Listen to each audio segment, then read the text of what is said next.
Right. I want to come to the challenges. Yeah. Okay. The challenges in my research are mainly the invisibility of young fathers. You can't go on the street and say you are a young father. You have to connect to churches, social networks, and so on and so on. I think that will be the result as far as we are in contact with churches and so on and so on. And also, I'm getting an image that there'll be a problem with funding because the interpretation of the quantitative data are very expensive. It starts from 5,000 rand to take a quantitative data and interpret it. Quantitative. Quantitative, yeah. But you won't. I mean, I'm thinking that you're not doing quantitative. Yeah, but I will be doing a part of quantitative, not fully involved, but yeah, no, relax on that one because if it's SPSS, like some of these tick the box things, how old are you and do you have a father, yes or no? I mean, there are two ways of doing it. One is you just do it manually, right? But that's quite demand. I mean, it's time consuming. The other one is to put it into SPSS, which is quite easy. But you do that. You do that. You don't do. I don't approve of people employing statisticians. Okay. I disagree with that because I think it's something you should do yourself. You're not a research manager saying, you go and do your interviewing, you go and do the training, you go and you write the literature review. Now we add it all together, and I've got a PhD. No, you got to do it. You got to do it. You got but I can help you with the SPSS in the sense I can show you how to do it. It's not difficult. Yeah, I've attended a number of workshops, but I think in January I'll be more involved in that too, because I know already how to go in there and put the data into it. So and essentially you want to. I mean, you see, the other thing here is this is not a in any sense random. It's not a census and it's not random data. It's not randomly selected people. They're purposely that school because I can get into it. That church because I met the pastor, and so on, and this refugee church because. So these are not not random. So that takes a lot of the need, you might say, to do quantitative stuff because strictly, well, not strictly. I mean, it depends what you're going to do with quantitative data. If you're going to do standard statistical analysis, I mean, I won't get into the technical words, but it's got to be either full census or randomly sampled, and yours isn't going to be that. So I think I'm not worrying so much about the quantitative stuff. I mean, it'd be very interesting to know what proportion of people of these had a father. That, of course, but it's not going to be. It's not being much more than that. I think. But then you say they didn't have a father, or they had it under certain arrangements, because there's also the father figure, and that's I think very interesting. Did you have a father? Yes, no. Did you have a father figure? Well, they can write something about that, and you can make a judgment. Or they might have had a father who was there some of the time and not the rest. A stepfather who was there for a year or two and then he went off or died. Or they're quite complicated stories, and actually coding is going to be quite difficult. So I don't think the quantitative at the moment. I'm not sure that I'm seeing, but we'll look at your draft questionnaire later and just see how important the quantitative stuff will be. I'm not seeing it's going to be all that important. So money on paying statisticians, no. All right. Okay. Lastly, I think I'm through. It's only the positive side is that the research is going well with the facilities of the university, especially when we come here, sit here the whole day. You can have access to books online. You can go to the library, look for books and so on. I think it's a good thing for us being here. As Kudakwashe, it's very, very important. It's allowing us to discover a lot of information on our research. And I would like to thank you for that, and all the friends for being together. And we hope we go on there slowly. Thank you very much. Yes, all right. The question, and it's relevant to Kuda as well, is who can you join with? You see, I think if you just go, you go into the field and I'm in the field, and I'll identify that community and so on. But you might well be able to join with an NGO or something like that and get support and so on, do something which is relevant. They might find is useful for them as well. So it's just a question to ask, and you might find a church, for example, that in fact I suspect you will, if you haven't already.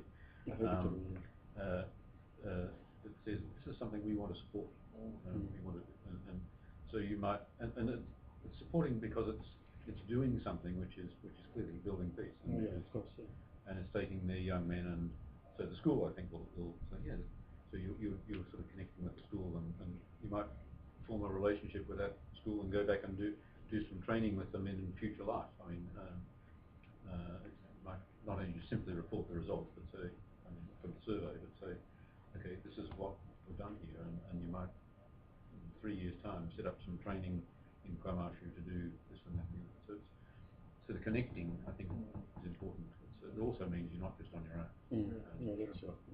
Because I think just dropping into Zoom or something is not necessarily the most, or into Kudakwashe is not the most convenient. I'd like to talk to someone about this. Get a friendly face-to-face and a corner of their office to store my stuff in, and so that's always a good question to ask. Who can I connect with? And it also reinforces their work. It's not one-sided. It's good. All right. Thank you. Thank you very much. I'm trying to finish in 10 minutes. You will be surprised. You will be surprised how interesting these things are. It's not boring. Yeah, it is. It's interesting. Very interesting. I'm not even mindful of the time because I'm enjoying. We are not even in a hurry, my bro. Yes. And this is important for us. And that's why being full-time is so such a privilege. If you're part-time, you come in for half an hour and you've got to rush back and the things happening and the phone ringing and so on. Very, very interesting. Very interesting, and it's very beneficial for us. There's no rush. Yeah, there's no rush. Well, before I start, I want to first comment on Diaku. And this may not have a direct link to the work, but I'm reasonably close to Diaku and his family. And I must confess, I've observed him and his son and his family. Well, to the best of my knowledge, he is an unbelievable father. Wonderful. He has a beautiful. I've always wondered that. Beautiful relationship with his son. And amazing. I even said it this morning, even before this. I'm close to his son. I know his son. I know his family, and the relationship they have is amazing. And that's thanks to Jeff, because when I came, I had another topic, but when he gave me this topic, I didn't like it at the beginning, but after that, I'm telling you, I've really changed my relationship with my son. That has really helped. For an outsider, for a neutral observer, I'm impressed. I mean, to the best of my observation, that is, I'm awed, I'm impressed. Thank you very much. They are friends. You can tell, Diaku and his son are very good friends. Yeah, thank you. So who else? Who is better to administer this than someone who has Thank you. Can I make one comment to Gabriel Kanyangoga? Kanyangoga is going to do a master's, and I think he's going to do a similar topic. He was to come this year, and something happened, but I'm pretty sure, I'm almost certain he's got a scholarship. The scholarship's been kept for him in some way. So he'll be doing similar work, but don't worry. He'll do his own work. I'll make sure of that. So briefly, my topic is building capacity for conflict-sensitive media reportage of elections in Nigeria. Basically, it's a peace journalism topic, and this wasn't what I crafted. I have a similar experience with Diaku. What I had in mind is different, but when I met Prof, he crafted it in a way that it's more involving, more action oriented. I was talking about mobilizing the populace through the media before, to pursue peaceful elections, but this is more building capacity for, because it will then go beyond elections now, to go into other social issues with this new topic. So it's quite engaging and quite interesting to me. And the objectives are, one, to determine the media's current mode of operation, that is current style of reportage, of elections, particularly in Nigeria. Secondly is to examine the extent to which media reportage of elections is responsible for electoral-related violence in Africa, and then narrowing down to Nigeria and the world in general. And then determine the training needs of media personnel, particularly as it concerns conflict-sensitive reportage. And then implement training needs and enhance, through training of media personnel, the media's capacity to operate in a way that discourages violence. And then finally carry out a preliminary evaluation of the outcome of the training. So these are the 5 objectives. Yeah. And I think for each of the objectives, as I've listened to them very carefully, they're very good. And but it's taken a long time to get there, haven't you? Yeah. There's one little one. I don't mean, it just does, and in effect, also they may change again. I mean, that's natural. But one, I think, I think number 4, to discourage violence, maybe to encourage non-violence, maybe another thought. I mean, it's this sort of idea here that how do we encourage non-violence as a way of life? So it's just a slightly different emphasis, perhaps. I don't know. Certainly, you want to discourage violence. You don't want to sort of be putting out media releases and pictures and which we're going to someone's going to grab their finger and go out and kill people. But there may be another. Encourage non-violence as well. Yeah. Yes. And so I go straight to the literature review. I started out with my theoretical framework. In my chapter 2, I broke my work into parts. Part 2 being the literature review, which has chapters. I broke my objectives into chapters. Okay. So I started with the theoretical framework, which then became chapter 2, because I had already written chapter 1. Well, not written. I have a draft for chapter 1 that can be modified. That will be modified. Then I had part 2, chapter 2, which is now the theoretical framework. And I chose 3 theories. And I've discussed with Prof. They are not directly peace theories, but they have impact on society. And one of them is the agenda setting theory. That's 2.1 now. I started with agenda setting theory. In brief, is a theory that says that the media sets agenda for what we discuss on a daily basis. That actually we come to the public sphere like a meeting, and whatever we're discussing is actually placed for us as an agenda by the media.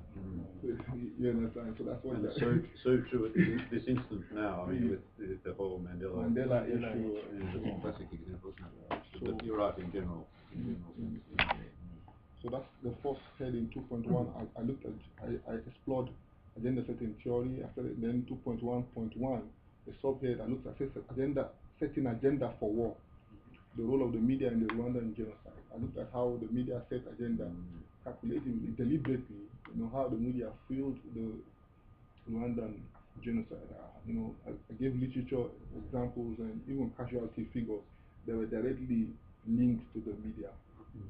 Even though there were other cases, of course, the media is not the main reason why Rwanda went to war. But in my literature review, I looked at how much the media contributed to the overall, death toll and the carnage that we experienced in Rwanda. And then I went to 2.1.2, where I titled it Agenda Setting, Agenda Building, and Peace Practice. Now, the agenda setting theory says that the media set agenda for public discourse. I argued in that subhead that peace practitioners can actually set agenda for the media. We can then, create an agenda that the media can come and pick an agenda and then set an agenda for the public.